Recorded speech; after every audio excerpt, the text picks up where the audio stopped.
Time for a next day recap here on Seahawks Today, powered by Chat Sports. Tyler Jones here with you with a look at the preseason winners and losers from the final preseason game of the year for the Seahawks as they fall to the Dallas Cowboys 27-26, a game that went right down to the wire and a lot to dissect from this game. We'll break it all down for you in just one moment. The big thing that came out of it afterwards was that Pete Carroll wasted no time to name a starting quarterback, as Geno Smith, after a 3-interception night from Drew Lock, has been named the starting quarterback. Now, Drew Lock, not all the interceptions were on him, but it was enough where it was pretty obvious what direction the Seahawks were going to go as they handed the job to Geno Smith to start for now. And they're not saying that we won't see Drew Lock at some point this year, but based on that game, the decision became pretty easy. Whether you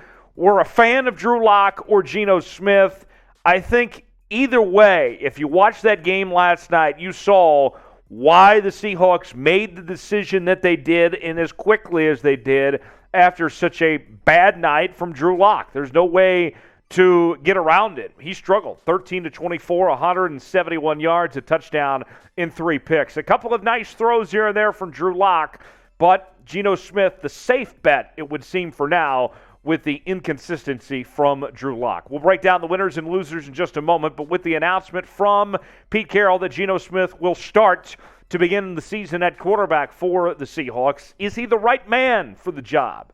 Did the Seahawks make the right call here, going with Geno Smith over Drew Lock? Should they have drafted a quarterback? Should they have gone with Jimmy G or Baker Mayfield when they had the chance?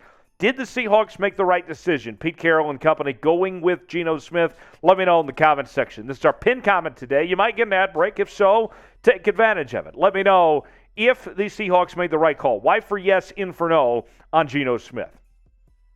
So with that, Geno Smith is our first winner on the list today. Geno Smith played early in the first quarter. Not a whole lot of time, but nonetheless, he moved the football, 3 of 6, 43 yards, set up a field goal attempt with that possession off the turnover, and didn't make mistakes. And what we saw throughout this preseason from Geno Smith, no interceptions were thrown. He did take care of the football, but he's such a game manager, right? I think the difference between him and Drew Lock was that Drew Lock sure is more aggressive throwing the football and might be more likely to throw for more yards, but Geno Smith has done a better job managing the game and not making those mistakes, and that's why they're going to roll with the veteran for now with Geno Smith as your starter. The safer bet, it would seem, for the Seahawks at this point. Another winner for me on the defensive side of the ball was Alton Robinson. Robinson had a really good night, was just all over it defensively with what he brought to the table. Robinson, he ended the night with a really just good performance. What he was able to do, 2 tackles with a tackle for loss and half a sack. I liked what he was able to do. He was just all over that Cowboys offense. I was very impressed with what he was able to do, and he made his case for why he deserves some more playing time. He'll be somebody to watch for the coming weeks ahead. Another name was Myles Adams on the defensive side of the ball.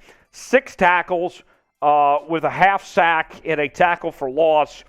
He was really good. He also got pressure on the quarterback as well. 2 quarterback hits, and he made his case for why he deserves playing time. Somebody that I think we're going to be looking at Myles Adams on that 53-man roster and being in good shape for the Seahawks. He needed a good game, and he got that done for the Seahawks with his performance on Friday night. More names to get to, but first, we are offering a deal for our Seahawks Today viewers. It is a T-shirt and long-sleeve combination, so you're covered for all types of year with your Seahawk gear. And we have it in the throwback style to the old AFC days. We were just saying a couple days ago, somebody asked me if the Seahawks should wear a throwback uniform. They should, but it's not happening anytime soon. So for now, might as well wear the throwback gear, the T-shirts, the long sleeve gear that we're offering to you now for 25% off at chatsports.com/Seahawks Combo. That's chatsports.com/Seahawks Combo. Get yours today, just in time for football season at over 25% off. Couple more winners for you. Let's talk about Mike Jackson Jr., the former Dallas Cowboy, borderline 53-man roster player, and he needed a big night to make his case, to make this final roster, and he did just that. He was all over it in coverage, making plays throughout the night, ended up with 3 tackles, 3 passes defended. And when you look at this Seahawks secondary, obviously there's a lot of question marks when it comes to those cornerback positions, but the way that he played, I think that not only did he put himself in position to make the roster, but made a good case for why he deserves significant playing time. Maybe even potentially one of those starting outside corners. That's how well Mike Jackson played, and he's impressed throughout camp. He has been a surprise, a welcome surprise for the Seahawks, and one that Pete Carroll has really liked. He's going to be one to watch to see what he can do, assuming he makes that 53-man roster. Last name for you, and he's probably the breakout star of the entire preseason for the Seattle Seahawks, was DeeJay Dallas. DeeJay Dallas, terrific again, 13 carries, 75 yards, and a touchdown run. And we've seen him both as a receiver and a running back throughout this preseason, just making plays and showing that he can be so versatile as a third down back. And the Seahawks have had their issues at the running back position when it comes to health over the last few weeks, with Rashad Penny missing the first and second preseason game, and they sat him out last night. No need to risk any further injury. And then, of course, Kenneth Walker missing the last couple games. Don't know when Walker's going to come back, and the timetable is still unknown for his return, although the Seahawks would like to have him back. But now you have found a really good option in DeeJay Dallas for what he can bring to the table on both fronts. And he's earned the right, I think, to be a third down back option and show how well he can play as a receiver. I like DeeJay Dallas a lot, and he really surprised me this preseason, a welcome surprise for the Seahawks. So, name a winner for the Seahawks. Who comes to mind for you? Whether it was somebody we mentioned or somebody we did not mention from last night's loss to the Dallas Cowboys, let me know in the comments section. Give me one name of a winner for the Seahawks. We had a good time at our watch party last night here on Seahawks Today. It was myself, Tom Downing, reacting to the game in real time. And we're going to be doing those watch parties all season long. Every game we'll have you covered here on Seahawks Today. Live shows as well during the week. Every Wednesday, you'll want to be a part of that. We're covering all the breaking news, rumors, trades, every single day right here on Seahawks Today. Subscribe now so you never miss a moment. It's youtube.com/Seahawks TV. Turn on notifications as well.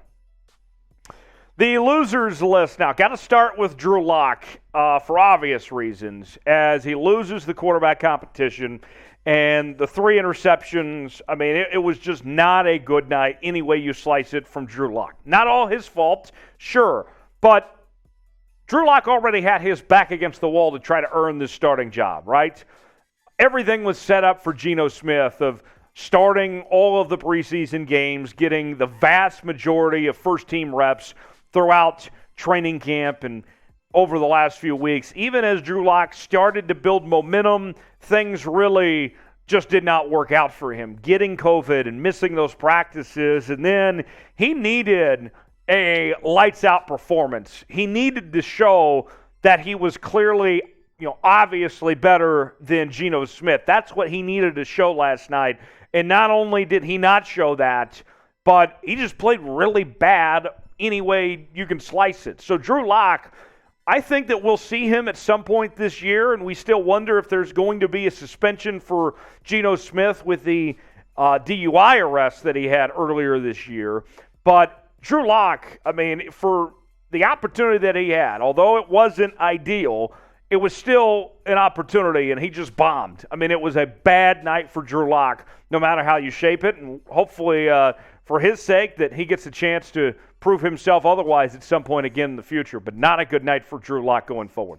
A couple more names for you. Dakoda Shepley, the center, in the very last possession of the game for the Seahawks, a chance for Drew Lock to lead a come-from-behind drive to set up a field goal to win the game, and a bad snap that turned into a fumble when the Dallas Cowboys recovered and won the game.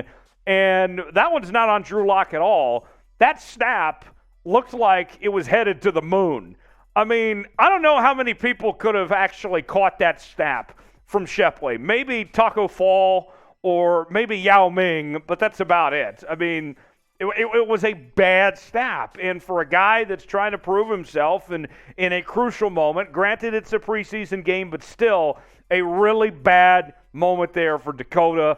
And you could argue that the Seahawks had a chance to win it right there, that cost them the game potentially, and why they're 0-3 of that one play by Shepley there in the final minutes as the Seahawks had a chance to close out with a field goal there. Another loser for the Seahawks is Stone Forsythe, the offensive lineman, and I got to tell you, too slow to be playing tackle in this league. I mean, he could not keep up with those defenders on the Cowboys.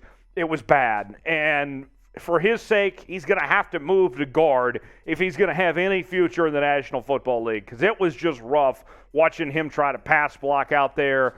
And, Drew Lock even Jacob Eason just had no time to throw the football when Stone Forsythe was out there. I mean, it was bad. So with that said, there's a look at your preseason losers. Now, before we go, name a loser for the Seahawks who comes to mind, whether it's somebody we named or somebody we did not name. Let us know in the comments section below, and we'll see you next time here on Seahawks Today.